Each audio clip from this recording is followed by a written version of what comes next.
ईश्वर की स्तुति हो। आज हम उत्पत्ति 9 अध्याय पढ़ेंगे 1 से 16 तक और परमेश्वर की महिमा करेंगे। यहाँ लिखा है, फिर परमेश्वर ने नूह और उसके पुत्रों को आशीष दी और उनसे कहा, फूलो फलो और बढ़ो और पृथ्वी में भर जाओ। तुम्हारे डर और भय पृथ्वी के सब पशुओं और आकाश के सब पक्षियों और भूमि पर के सब रेंगने वाले जंतुओं और समुद्र की सब मछलियों पर बना रहेगा। ये सब वस्तुएं वश में कर दी जाएंगी।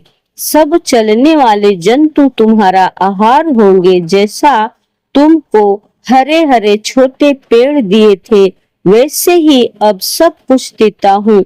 पर मांस को प्राण समेत अर्थात लहू समेत तुम ना खाना, और निश्चय ही मैं तुम्हारे लहू अर्थात प्राण का बदला लूंगा। सब पशुओं और मनुष्यों दोनों में से मैं उसे लूंगा। मनुष्य के प्राण का बदला मैं एक एक के भाई बंधु से लूंगा। जो कोई मनुष्य का लहू बहाएगा, उसका लहू मनुष्य ही से बहाया जाएगा, क्योंकि परमेश्वर ने मनुष्य को अपने ही स्वरूप के अनुसार बनाया है। और तुम फूलो फलो और बढ़ो और पृथ्वी पर बहुतायत से संतान उत्पन्न करके उसमें भर जाओ। फिर परमेश्वर ने नूह और उसके पुत्रों से कहा, सुनो, मैं तुम्हारे साथ और तुम्हारे पश्चात जो तुम्हारा वंश होगा उसके साथ भी वाचा बांधता हूँ, और सब जीवित प्राणियों से भी जो तुम्हारे संग हैं, क्या पक्षी, क्या घरेलू पशु, क्या पृथ्वी के सब बनेले पशु, पृथ्वी के जितने जीव जंतु जहाज से निकलते हैं।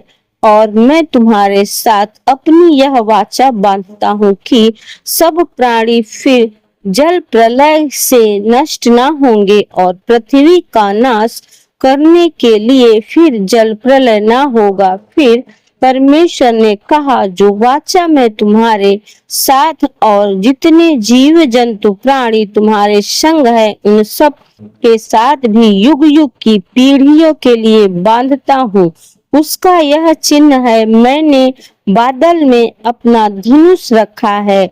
वह मेरे और पृथ्वी के बीच में वाचा का चिन्ह होगा। और जब मैं पृथ्वी पर बादल फैलाऊंगा, तब बादल में धनुष दिखाई देगा।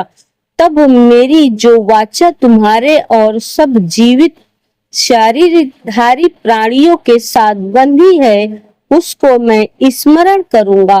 तब ऐसा जल प्रलय फिर ना होगा, जिससे सब प्राणियों का विनाश हो। बादल में जो धनुष होगा, मैं उसे देख के यह सदा की वाचा स्मरण करूंगा, और परमेश्वर के और पृथ्वी पर के सब जीवित शारीरिकधारी प्राणियों के बीच बांधी है। परमेश्वर की स्तुति हो और महिमा हो। प्रभु बड़ा है। प्रभु परमेश्वर को धन्यवाद।